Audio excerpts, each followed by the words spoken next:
In the span of just, 42 days this summer, the Earth literally swallowed communities across 3 totally different nations. Yeah, we are talking about massive landscape-altering earthquakes. Right, massive. But, the most surprising thing about the aftermath of these disasters, it isn't actually the sheer scale of the destruction. No, it's really about looking at who is actually running toward the rubble when the traditional infrastructure completely collapses. Exactly. And in some cases, when the government just fails to show up at all. Right, because it forces a total reevaluation of what a community safety net actually looks like. Yeah, it really does. Because when the physical foundation of a society crumbles, you very quickly find out what the underlying structural integrity of that culture really is. Oh, absolutely. And in these 3 specific crisis zones, what is being revealed is incredibly profound. Well, welcome everyone. I'm so thrilled to have you with us today for this Missions Connect deep dive. Yes, welcome. If you are joining us to get a quick summary, you are definitely in the wrong place. Yeah, that's not what we do here. No.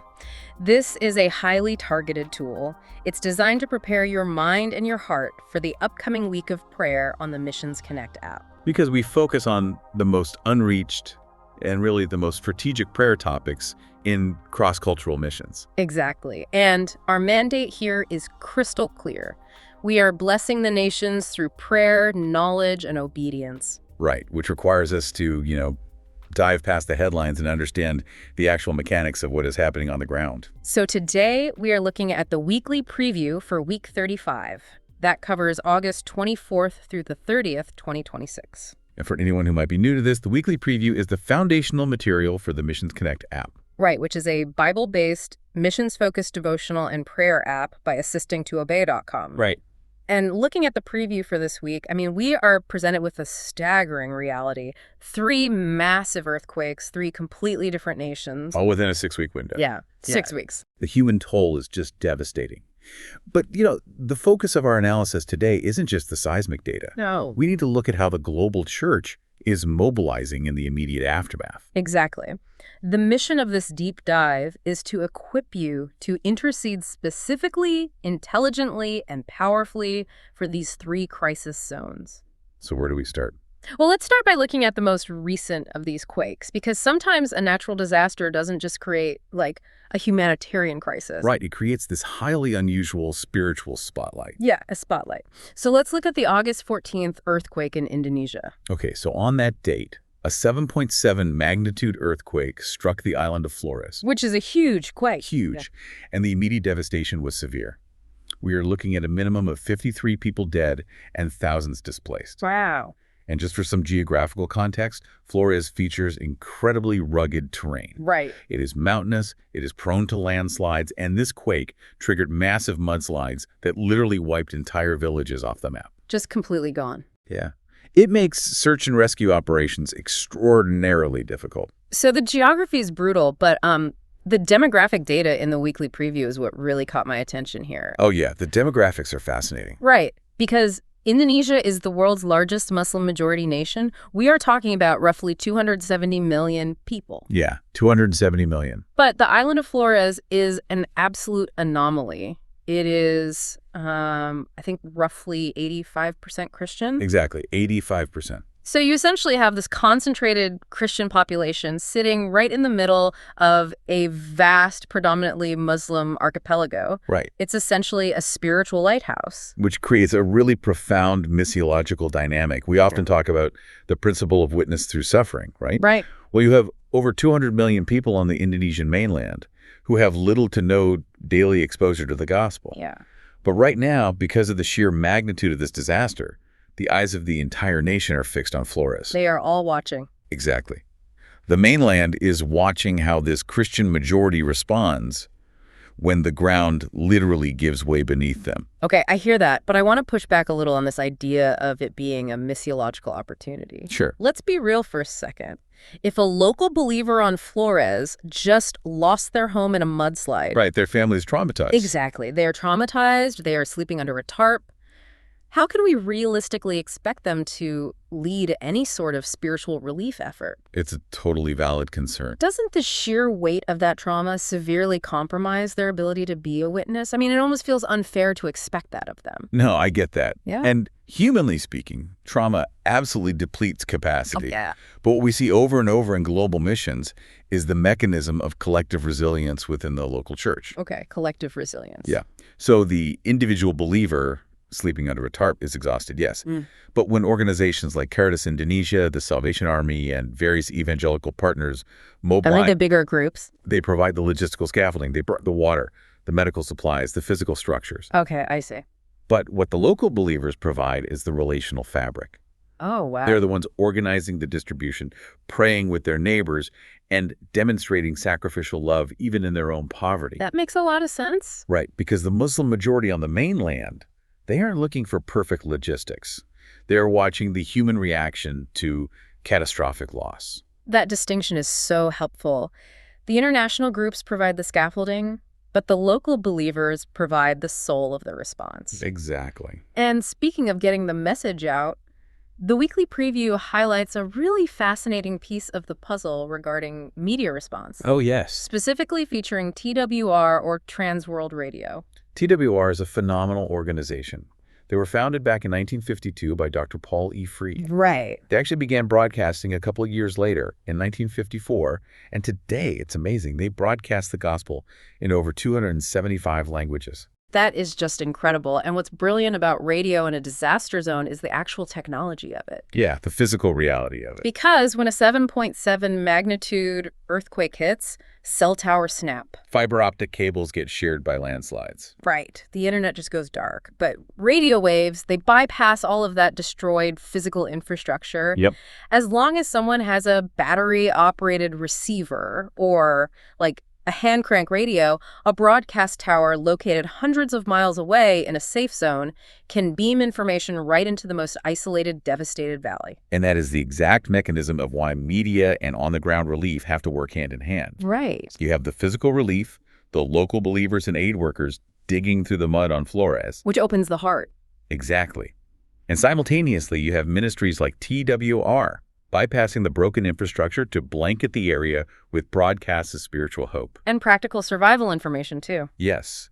They work in tandem to treat both the physical and the spiritual shock. Which means your prayers this week for Indonesia really need to reflect that complexity. Absolutely. We want you to pray specifically for Indonesian government officials. Pray that they would recognize the efficiency of the church's aid and actually facilitate it rather than, getting caught up in bureaucratic red tape. Yes.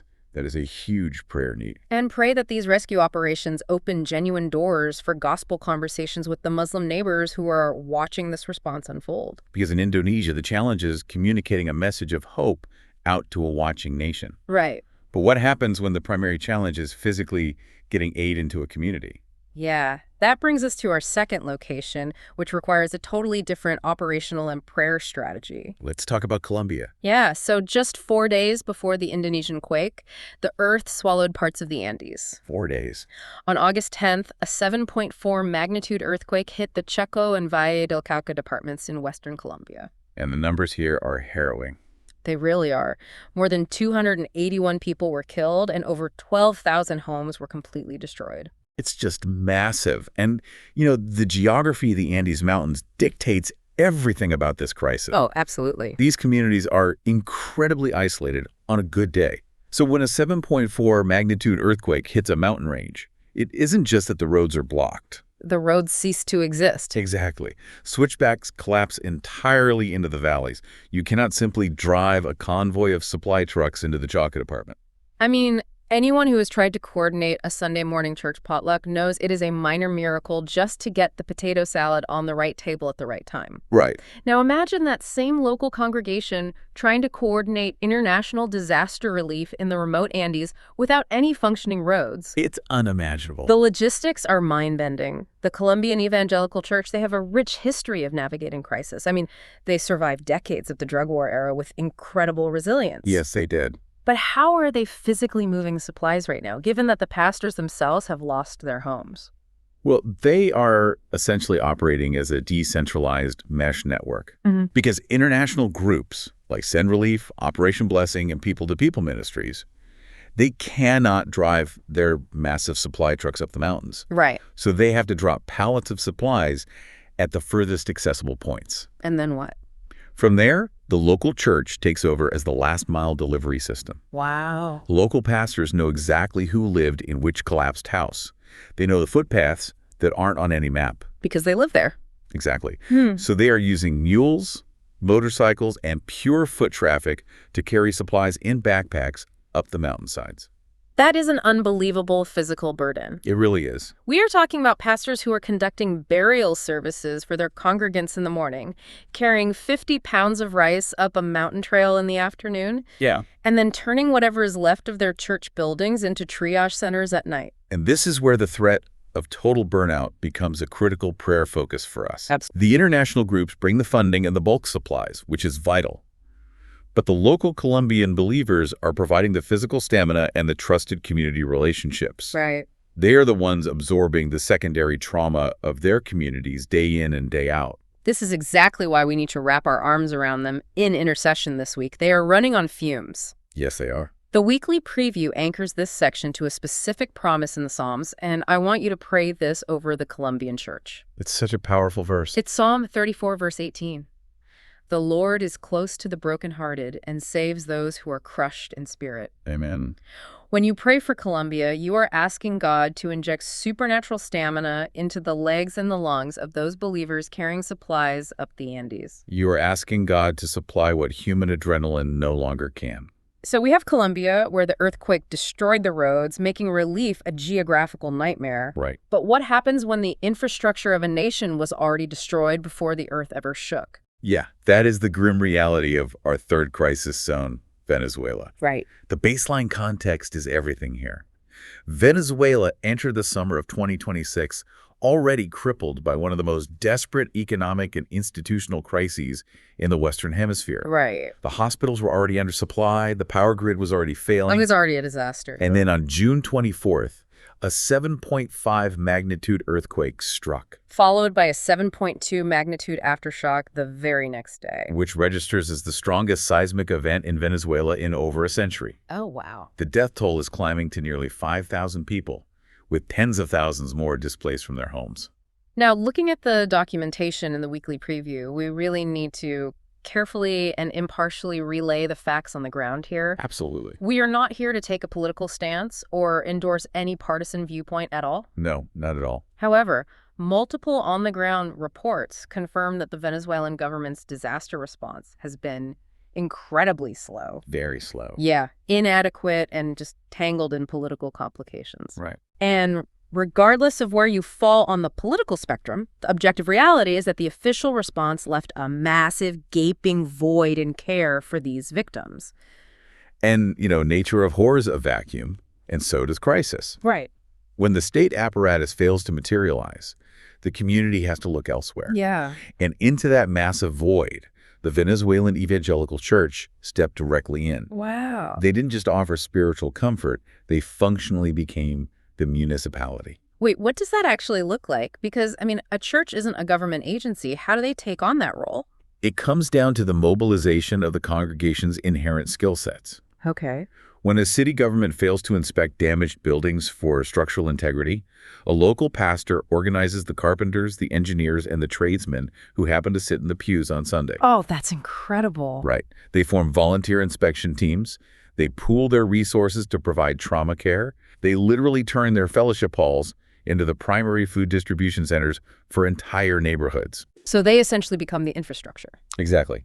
And international aid organizations recognize this. Right. Groups like United Methodist Global Ministries and Send Relief are intentionally flowing their resources through these local pastors. Because they trust them. Exactly. Yeah. Because the local church is the only network on the ground that has the absolute trust of the people and, the anti-fragile capacity to actually deliver the aid without it being diverted or confiscated. To be in a situation where the society around you is fracturing, the institutions you paid taxes to have vanished, and the local church stands up and says, we will hold this community together. Yeah. That is a stunning testimony. And for you listening, this is the core of our prayer for Venezuela. Absolutely. We are praying for a massive harvest of souls. We want to pray that people who have lost their faith in fragile human institutions would find an absolute, unshakable foundation in Christ. Yes. Because they saw his hands and feet at work in their local neighborhood church. Because when human systems prove to be hollow, the kingdom of God proves to be solid. Amen. And that solid reality is being made visible in Venezuela right now. All of this brings me to a very raw question. Okay. We have just analyzed the aftermath of 3 massive earthquakes. Yeah. Nearly 6,000 people dead across Indonesia, Colombia, and Venezuela in just 6 weeks. It's heavy. As a believer, when you sit down with your phone to look at the weekly preview, how do you process this level of global trauma? Right. How do you pray without simply being paralyzed by anxiety or sinking into despair? That tension is precisely why the devotionals in the Missions Connect app for this week are grounded entirely in eschatological scriptures. Right, the theology of the end times, the ultimate trajectory of history. Exactly. But honestly, for a lot of people, bringing up eschatology when talking about earthquakes just sounds like, apocalyptic doom-mongering. Yeah, I get that. It sounds like adding fear on top of fear. Which is the tragic misunderstanding of what those scriptures are designed to do. Right. Biblically, eschatology isn't meant to induce panic. It is meant to provide scale. Scale. I like that. It gives you the wider lens to interpret current events. For instance, the devotionals pull from Matthew 24, verses 7 and 8, where Jesus explicitly warns about earthquakes in various places. Yes. But he doesn't call them the end of the world. He calls them birth pains. Birth pains, meaning like a painful process that inevitably results in new life. Precisely. Yeah. And in Luke 21, verse 28, the instruction for when we see these terrifying global events is not to cower or retreat. No. The instruction is to lift your head because redemption is drawing near. It is a posture of anticipation, not defeat. Anticipation over defeat. And the key verse for this week perfectly captures that posture. It really does. It's Psalm 46, verses 1 and 2. God is our refuge and strength, an ever-present help in trouble. Therefore, we will not fear, though the earth give way and the mountains fall into the heart of the sea. Though the earth give way. That is not a metaphor for these 3 nations. It is their literal reality. But the promise holds. Think of eschatological hope not as a shield that deflects the storm, but as a gyroscope inside a ship. Oh, that's a great analogy. A gyroscope doesn't stop the wind from howling or the waves from crashing over the bow. The external environment is still chaotic. Right. But the gyroscope maintains the ship's internal equilibrium. It keeps it upright so it can keep navigating through the darkness. Yes. When you pray this week, you are praying for that internal spiritual equilibrium for our brothers and sisters. You are praying from a place of secured victory. Which fundamentally changes your prayer life. Totally. It moves you out of anxiety and into what the weekly preview calls a holy urgency. A holy urgency. Yeah. You begin to understand that the gospel is most desperately needed at the exact moment when the temporary nature of this world is most obvious. A holy urgency. That is exactly what we are inviting you into today. Yes. Listeners, we have a specific challenge for you this week. It is the 9-minute challenge. 9 minutes. Can you commit to praying for just 9 minutes each day this week? I think we all can. That is 3 minutes for the rugged terrain and the spiritual lighthouse of Flores, Indonesia. 3 minutes for the exhausted, faithful supply runners in the mountains of Colombia. Yeah. And 3 minutes for the local churches acting as the civic glue in Venezuela. Because 9 minutes a day can change the spiritual atmosphere of a nation. It really can. And if you prefer a guided experience, the Missions Connect app actually features a pre-recorded 5-minute daily prayer that covers all 3 of these strategic focuses simultaneously. That is so helpful. It is a brilliant way to unify your voice with thousands of other believers around the world in targeted intercession. If you haven't accessed the app yet, this is the week to do it. We strongly encourage you to download the web-based app today. You can get there by clicking the link in the description of this deep dive, or simply by visiting assistingtoobey.com. Right. The app is fully accessible in both English and Spanish to serve a wider global community. Which is fantastic. And it is important to note that the core devotional and prayer sections of the Missions Connect app are completely free. You can start this journey of intercession today at 0 cost. We also offer a premium membership with added features designed to truly enrich your experience in the app. Yeah. And one of those premium features is the comprehensive preview bulletin that we utilized to prepare the extensive analysis for this very deep dive. It is an absolute goldmine of missiological data, and while you are getting set up on the app, please make sure you are following Assisting to Obey on Instagram, Facebook, and YouTube. Yes, definitely follow along. Share these pour points with your small group. Talk about them at dinner, because the reality is the nations are waiting. They are? The global church is the answer. We need you to step into the gap. Become a missionary on your knees. Become a prayer missionary. That is the ultimate invitation. And as you head into this week of prayer, I want to leave you with a final thought to mull over. Okay. Thursday's devotional centers on 2 Peter 3, verses 13 and 14. If we truly believe that God is sovereign and that he is using even the violent shifting tectonic plates of the earth to ultimately bring about a new creation, a new heaven and a new earth. Wow. How does that change the way you view the personal, seemingly disastrous earthquakes happening in your own life right now? That is a great question. What if the rubble of your current circumstances is actually the cleared foundation for your own missiological moment? Something to really think about this week as you pray. Thanks for joining us on this deep dive. We'll catch you next time. So, you want a faith that actually matters, right? You want to make a difference in the world, to see the gospel changing lives, to know that your walk with God and His Word is impacting more than just your own life. Yeah, you want your life to count for the nations. But here's the thing. You're busy, maybe overwhelmed. You're pulled in 20 different directions. And even though you want to engage in missions and the Great Commission, you don't always know what to pray for, what's happening globally, or what your next step should be. The desire to obey is there, but the pathway isn't always clear. Let the Missions Connect app show you the way. Every day, you'll get a missions-focused devotional with a simple, practical action step and an option to share with the Missions Connect community. Every week, you get 3 strategic prayer focuses with fresh daily text and audio prayers, so you're never guessing about what to pray for. And when you're ready, you'll find opportunities to actually get involved in God's global work.